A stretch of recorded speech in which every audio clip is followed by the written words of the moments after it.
Assalamualaikum warahmatullahi wabarakatuh. Perkenalkan, nama saya Randa Andriana Putra dengan NIM 122450083 dari kelompok 3 SSD. Di sini saya akan memulai codingan awalnya dari modul 3 regresi logistik. Nah, dalam modul ini itu kita memerlukan beberapa library, yaitu antara lain adalah seperti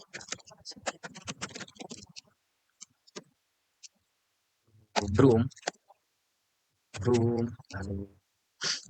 Caret, lalu Data Explorer, lalu Grid, lalu SLR, SCL, dan Tidyverse.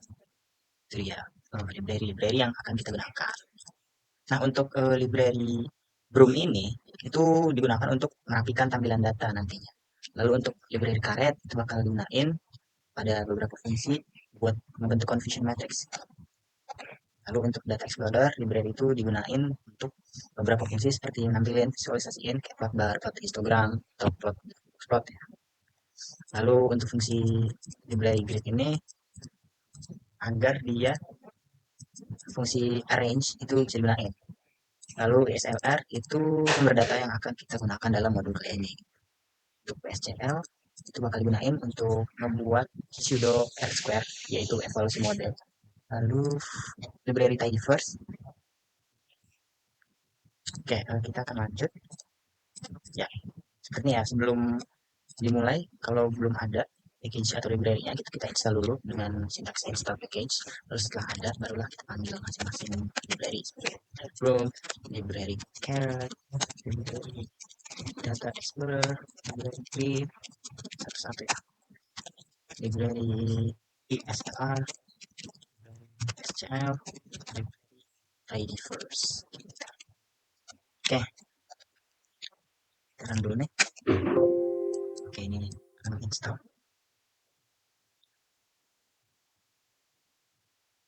Kita tunggu sampai selesai. Oke, oke ada di install, kita panggil. Belum kita panggil, Caret kita panggil, Data Explorer kita panggil, nggak ada masalah. Grid nggak ada masalah, ya setelah nggak ada masalah. Oke, emang semua kita panggil. Lalu sebelum memulai model regresi logistiknya, ada baiknya itu kita mengatur layoutnya dulu agar dia gampang divisualisasiin nantinya dengan fungsi arrange tadi, yaitu menggunakan library grid ya. Oke, dengan cara itu layout function sekali viewport layout also dx-nya layout kolom, kita definisikan lagi fungsi arrange-nya. Lalu row ini kita atur 0, dan kolom 0.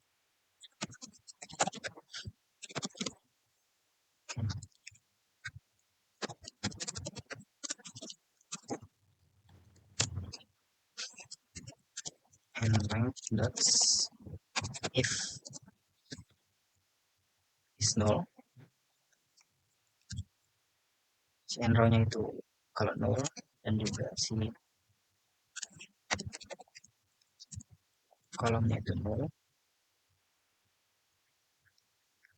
maka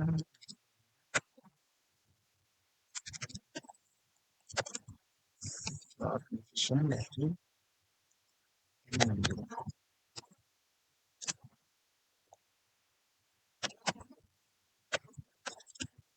untuk encode-nya itu menjadi ceiling. Oke, lanjut. If is 0, dan kolomnya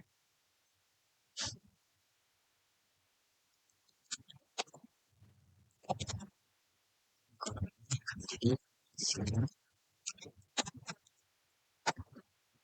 and row. Oke, create new page.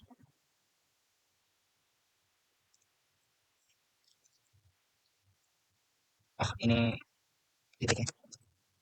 Oke, push viewport layout dengan grid and row ke info. Oke, selanjutnya i.p data satu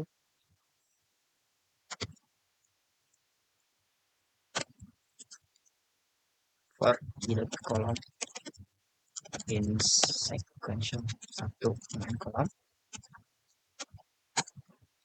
di tabelnya ini akan menjadi i.p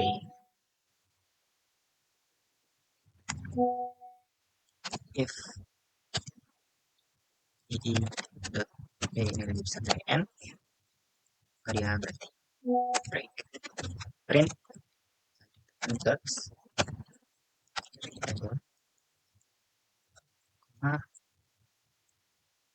fp ya,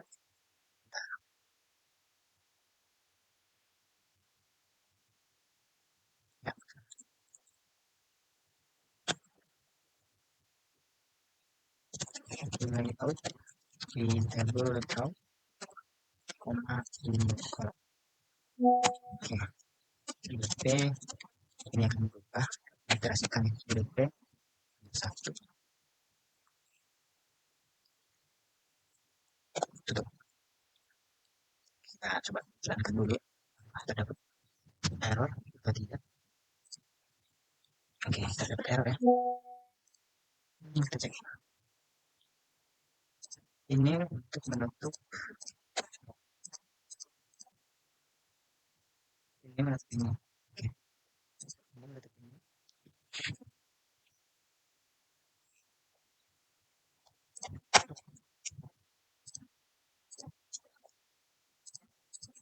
Oke, menutup ini.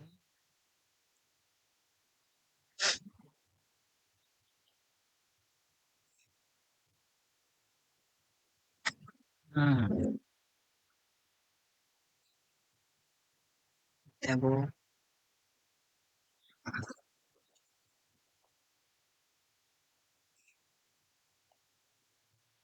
oke, equal and sequential ini ditutup oleh ini kan.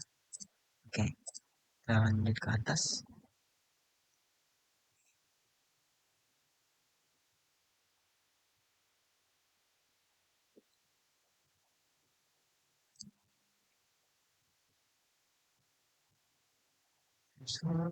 Oke, ini kurang ya. Yaitu ini baru n kolom. Kita n row juga. Ini n kolom.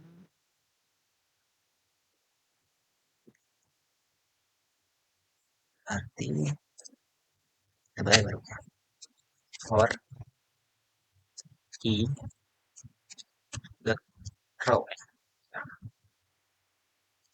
Sek 1, n row ya. Itu bakalan i dot table dot row i dot row. If as table i dot table dot row ini row main i table dot row satu. Oke. Nah,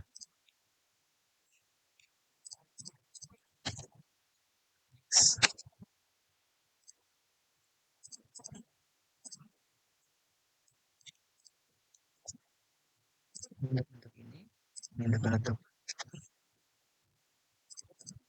Nah, ini kita saja tutup. Oke, kita jalankan ulang ya. Run. Yap. Oke, ini berhasil yang ada error. Nah, ini error tadi. Oke, setelah berhasil kita atur layoutnya. Selanjutnya kita cek ya, itu datasetnya. Kan kita datasetnya menggunakan library default tadi. Itu kita bisa cek. Ya, kita atur dulu datasetnya itu kita pakai dataset dari default. Itu lalu kita mau tahu nih di dataset itu isinya apa sih. Kita bisa menggunakan fungsi help dalam kurung default saja.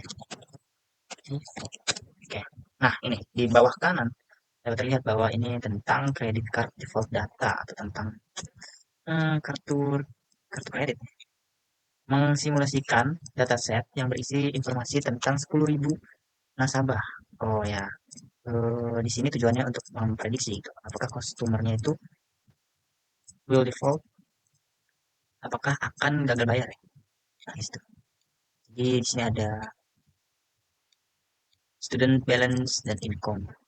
Nah, kita lihat bahwa di sini ada variabel prediktornya itu adalah balance dan income ya. Lalu juga student. Student juga menjadi prediktor sini. Untuk variabel respon itu adalah ya defaultnya, apakah dia gagal bayar atau tidak. Gagal bayar itu yes, kalau tidak itu no gitu. Oke, setelah kita tahu nih datasetnya itu berisi tentang apa, kita bisa lihat sekilas itu isi datasetnya, angka-angkanya dengan cara fungsi glimpse gitu. Sekarang, nah ini dia. Jadi terlihat ya di sini ada 4 kolom betul tadi seperti yang dibilang di awal tadi. Di sini ada default, student balance dan income. Di sini balance satuannya nggak di state ya, mungkin di sini dolar. Income juga dolar gitu. Terdapat 10.000 ya tuh. Oke. Lalu selanjutnya kita mau tahu nih statistika deskriptifnya dari dataset tersebut. Kita bisa gunakan fungsi summary ya. Summary dalam kurung div. Dan ini dia. Jadi untuk yang dari dataset ini terdapat 333 yang gagal bayar dan sisanya tidak gagal bayar. Aman. Dan terdapat 244 merupakan nasabah pelajar ya. Dan ini ada statistika deskriptifnya itu mulai dari meannya, lalu main dari balance dan income. Gitu. Oke, sekian dari codingan saya. Selanjutnya akan dilanjutkan oleh rekan saya. Terima kasih. Oke, di sini saya akan menjelaskan tentang summary data default ya. Mungkin di summary ini adalah kita bisa melihat berapa yang setuju dan tidak setuju. Mungkin kita bisa mulai dari summary default. Oke, kita jalankan ya. Mungkin kita bisa run. Oh, salah ini dia-nya beri. Ah,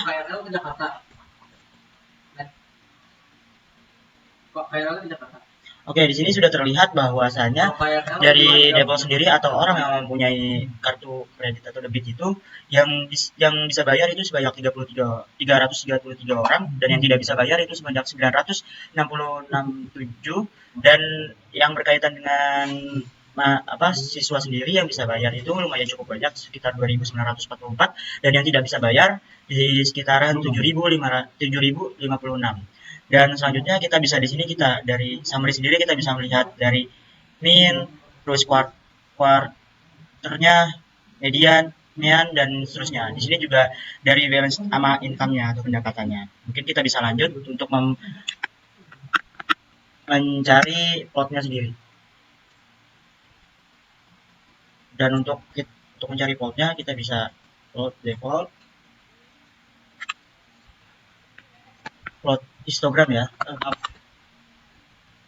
plot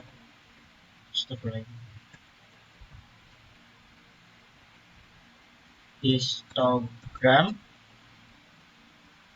default.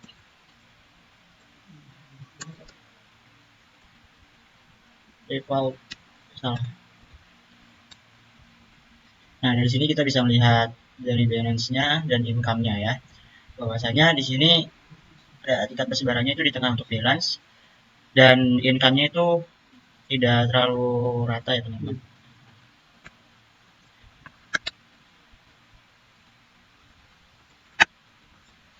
Oke, mungkin bisa kita lanjutkan kodenya.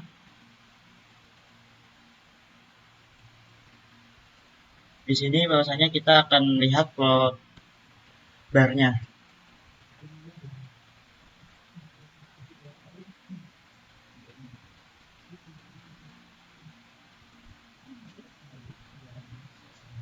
Nah, dari plotnya kita bisa melihat nilainya yang mana yang bisa bayar dan tidak bisa bayar. Di sini bisa kita lihat bahwasanya orang yang default atau yang mempunyai kartu debit atau kredit itu lebih susah bayar. Dan untuk yang student sendiri ini lumayan cukup banyak yang bisa bayar dan yang tidak bisa bayar itu di sekitaran 6.000 lebih atau di sekitaran 7.000. Oke, selanjutnya kita akan melihat dalam box plot ya.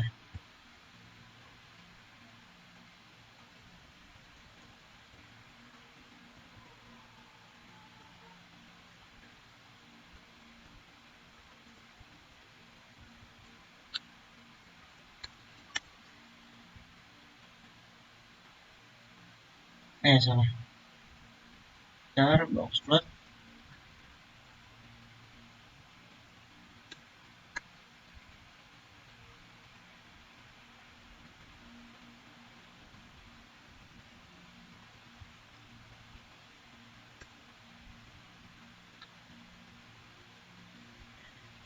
Oke, sudah keluar datanya.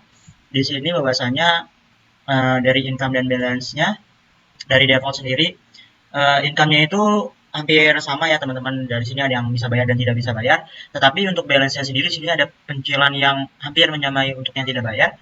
Dan sini juga yang tidak bisa bayar ada yang menyentuh rata-rata dari yang bisa bayar. Oke, bisa kita lanjut ke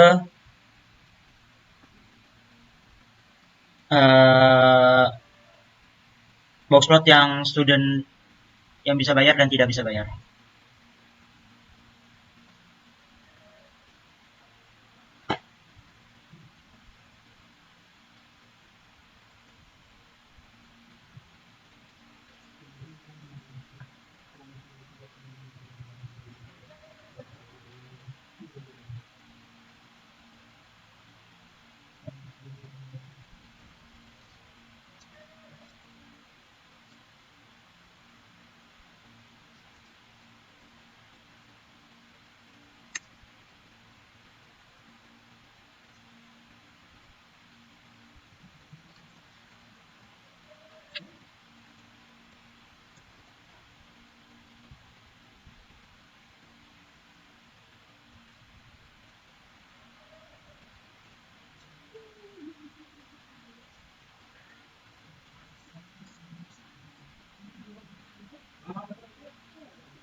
Alex balance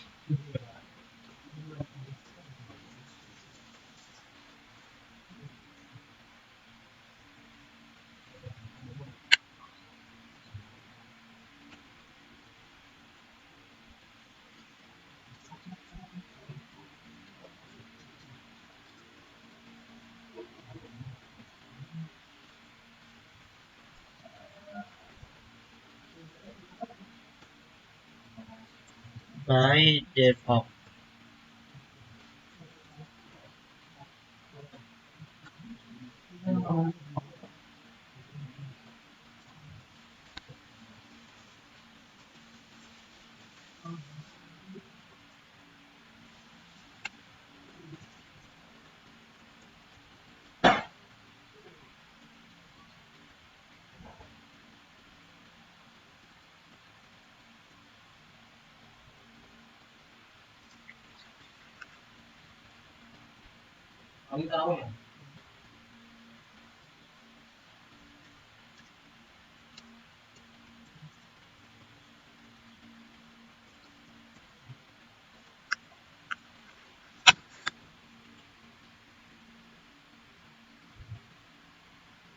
Kali ini saya akan melanjutkan presentasi dari teman saya Arif.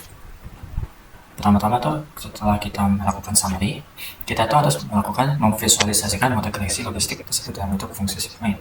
Nah, sebelumnya kan saya sudah membuat kodenya. Jadi kita jelasin sedikit. Untuk game point ini kita menggunakan alpanya itu 1,15. Habis itu kita berikan judul itu logistik regresi model fit. Untuk nilai X labnya ini itu kita beri nama balance, dan itu Y labnya ini ada probability of default. Oke, kita tahan aja. Nah, di sini kita bisa lihat bahwa terdapat pemisah antara kedua prediksi fungsi aktivator sigma di antara satu. Nah, ini aktivator sigma 1 nih. Selanjutnya kita menghitung nilai dari beta 1. Untuk menghitung nilai beta 1 itu kita menggunakan codingan ekor. Habis itu kita pilih yang koefisien. Nah, kita lihat Nah, di sini kita bisa lihat nih, intercept-nya itu min 10,65, balance-nya 0,005.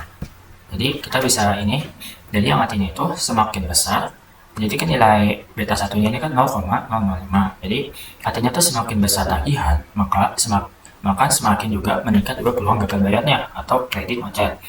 Artinya, nasabah kartu kredit ini mempunyai tagihan yang lebih tinggi, memiliki risiko 0,005 lebih besar untuk gagal bayar. Lalu, peningkatan suatu unit tagihan ini berhubungan juga dengan meningkatnya load odds gagal bayar sebesar 0,005 unit. Nah, setelah kita menghitung nilai beta satunya, kita itu menghitung nilai rasio dari OTDS-nya. Untuk menghitung rasionya, kita tuh menggunakan codingan X, eksponen, expand, habis itu ada clock. Sudah kita ini, salah. Ini, nah kita pilih dengan koefisien lagi.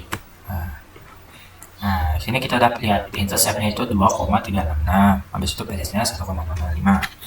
Kita nih artinya ini terlihat bahwa untuk rasionya ini, untuk probabilitasnya kita udah dapat nih 1,05. Hal ini dapat diartikan bahwa ketika tagihan kartu kredit meningkat sebesar 1, maka kemungkinan kejadian kredit macet ini akan meningkat juga sebesar 1,05 dibandingkan dengan tagihan tetapnya. Selanjutnya kita tuh setelah kita menghitung nilai rasio odds-nya, kita tuh cari nilai config-nya. Untuk mencari nilai config, kita ini nilai config. Nah, untuk mencari nilai config ini kita menggunakan rumus config. Stop, carry.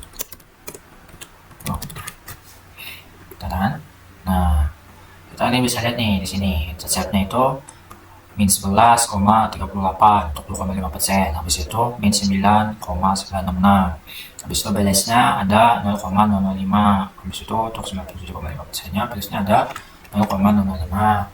Artinya apa sih? Jadi untuk confidence interval-nya itu di antara min 11,38 sampai dengan min 9,966. Nah, untuk interval untuk nilai balance-nya itu antara dari 0,00507 sampai dengan 0,00594. Setelah kita mencari config-nya, selanjutnya kita tuh harus memprediksi berapa sih besar peluang nasabah gagal bayar itu jika total tagihan itu sebesar $1.000. Nah, kita tuh harus memprediksi nih peluang nasabah itu gagal bayarnya itu berapa. Nah, kita menggunakan rumus ini, predict, habis itu kita clock, new data, habis itu dengan data frame, balance sama dengan 100, type, tipe, response, tipe response. Nah, oke. Nah, sebentar, ada salah. Predict, di clock, data frame, balance sama 100 dengan tipe response.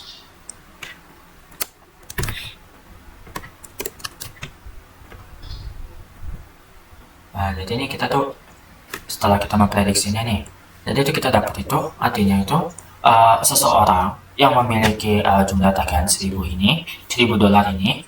Nah, kita diprediksi. Nah, ternyata kita tuh mendapatkan untuk peluang kredit macetnya itu sebesar 0,005752145. Nah, oke.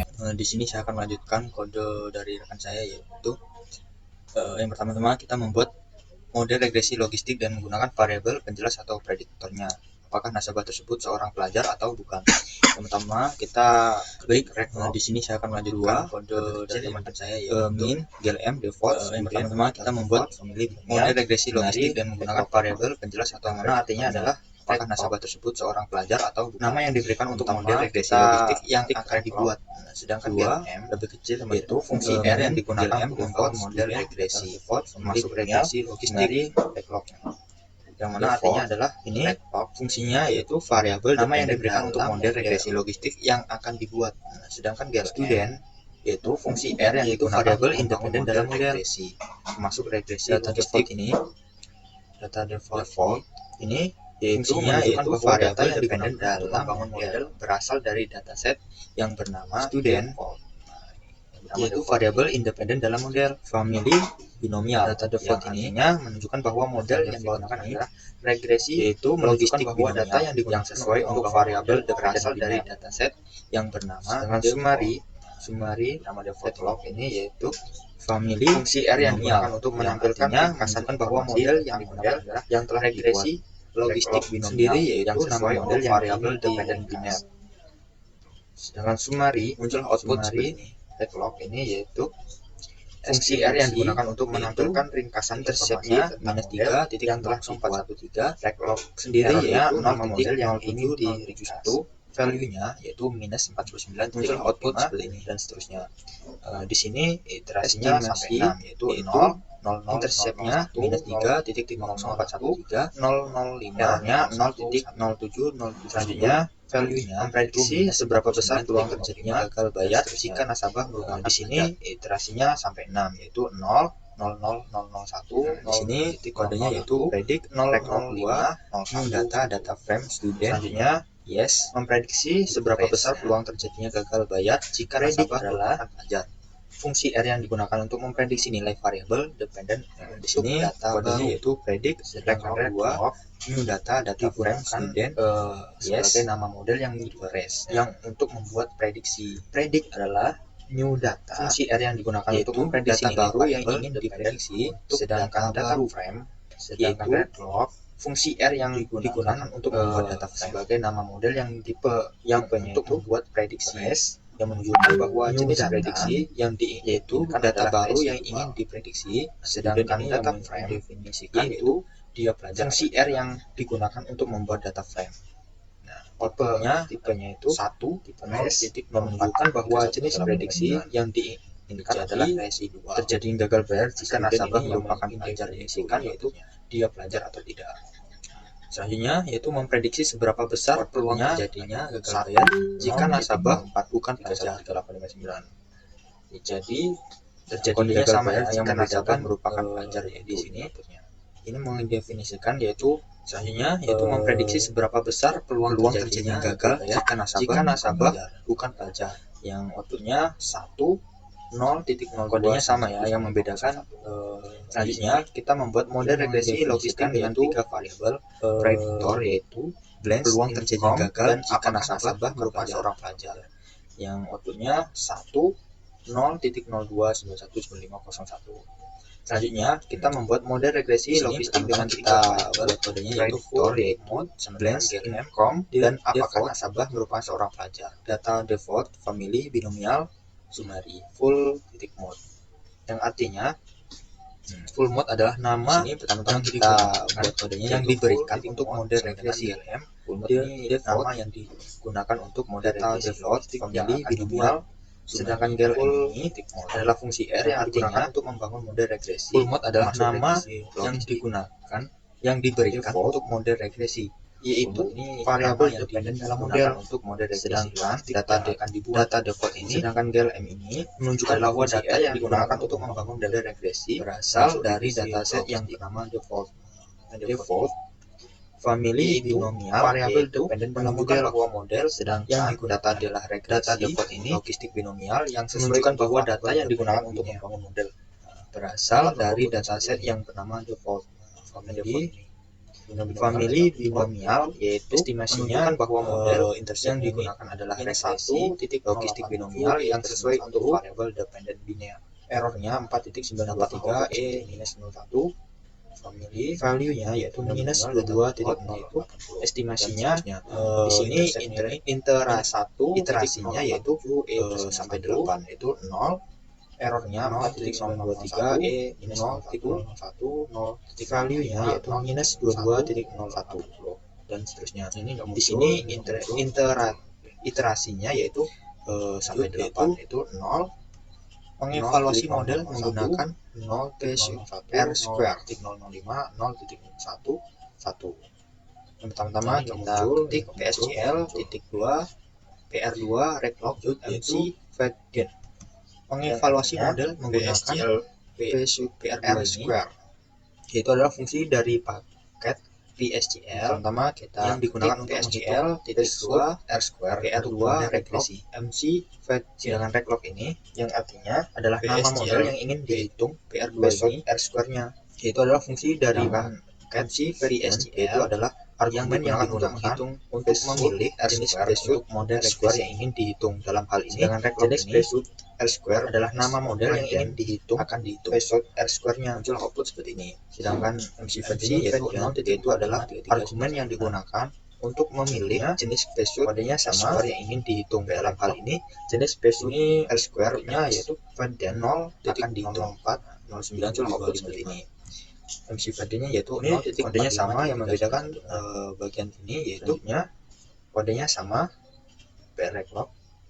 Sini outputnya yaitu 0.004 yaitu fitting rule model for besut. Ini kodenya sama, yang membedakan 0.4 ini yaitu 619194. Sekian dari saya, akan dilanjutkan oleh rekan saya. Di sini akan melanjutkan kodenya ada teman saya berikut. Di sini saya akan melakukan analisis logistik dengan dataset load. Pertama kita mengimpor dulu datasetnya, kemudian kita akan melakukan sebuah analisis definisi statistik dengan kita kunci summary. Nah, di sini terdapat beberapa variabel, yaitu variabel good dengan tipe datanya adalah karakter, terus purpose dengan tipe data karakter, terus Vico dengan numeric dengan median seperti ini, terus ada data i, ada load mean, dan sama ada income. Nah, selanjutnya kita akan melakukan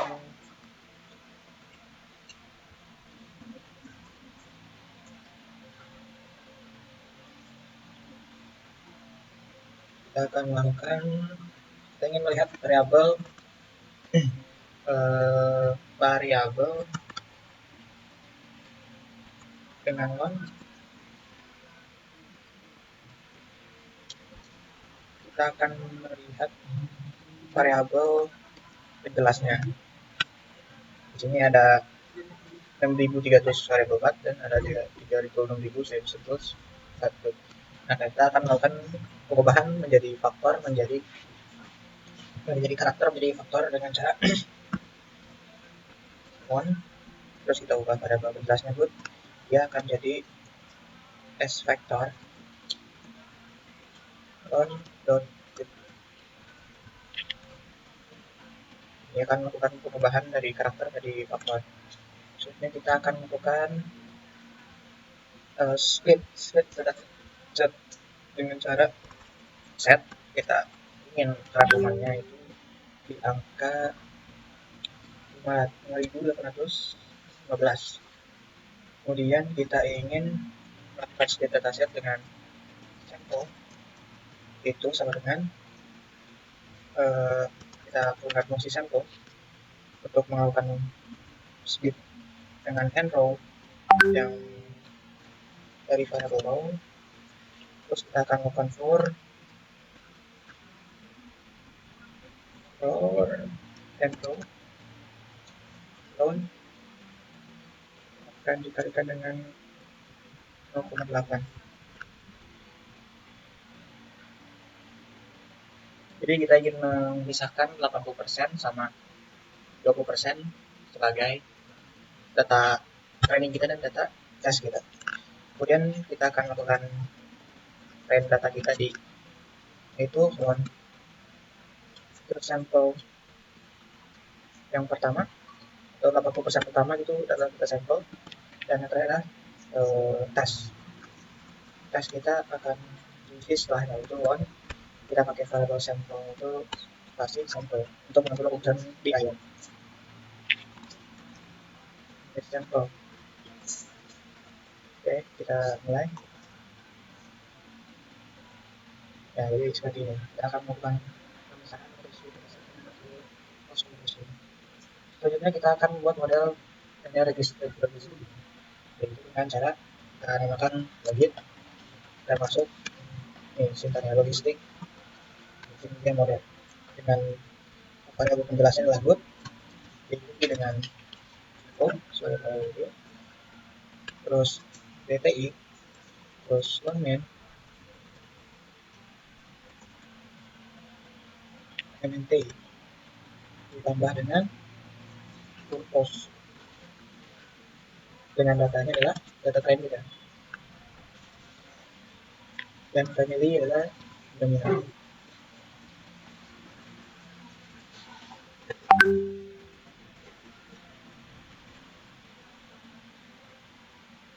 Oke,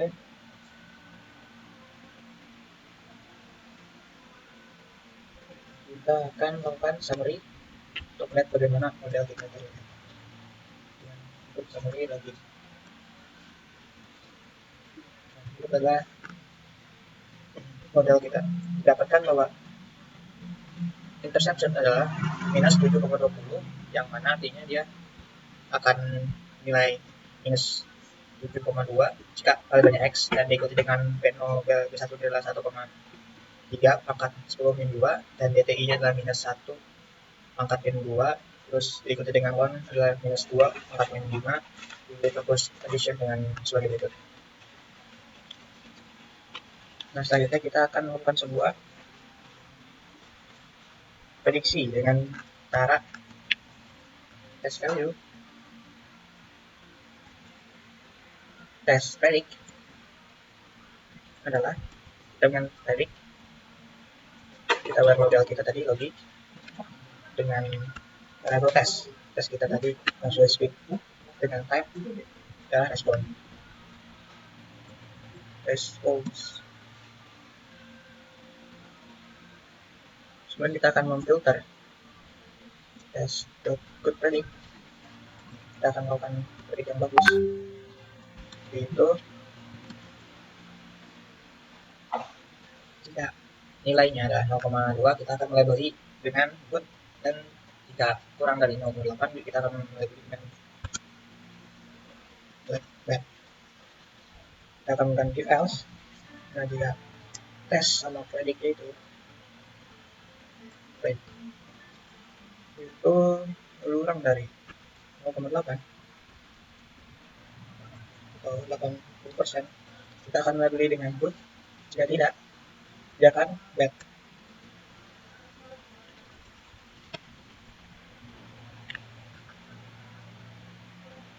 Dan kita akan mengubah good predict kita tadi menjadi sebuah faktor.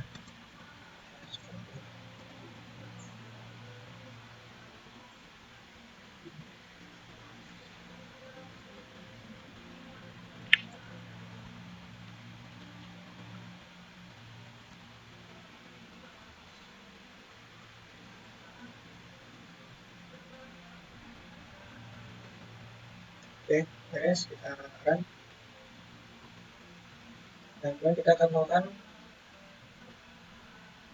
sebuah evaluasi dengan bantuan dari confusion metric dengan sintak adalah sebagai berikut.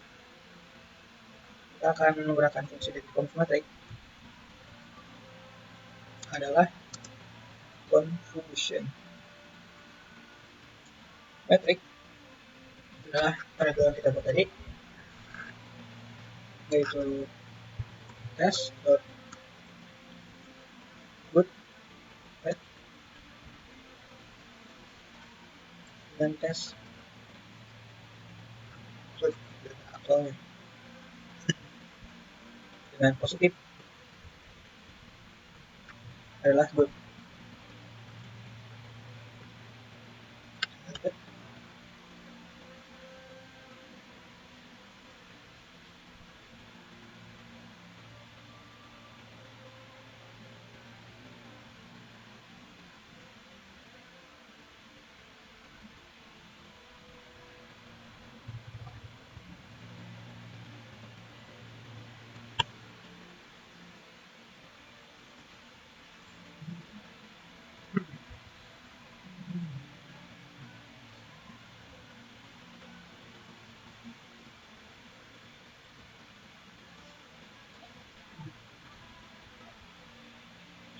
Baca dulu karena ada suatu kejanggalan di R.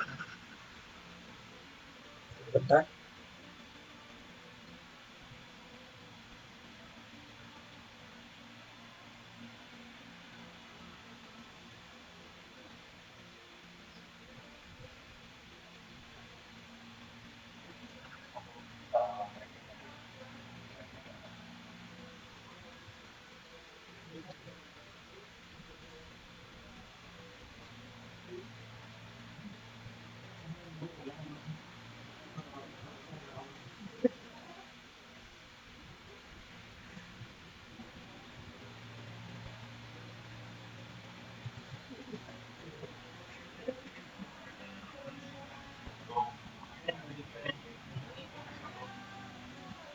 Ini adalah hasilnya, yaitu ternyata akurasinya adalah 0,74%. Dengan sebagai berikut, yaitu sensitivitas adalah 0,4, spesifik 0,3, terus dan akurasi adalah 0,5. Mungkin sekian dari saya. Terima kasih. Assalamualaikum warahmatullahi wabarakatuh.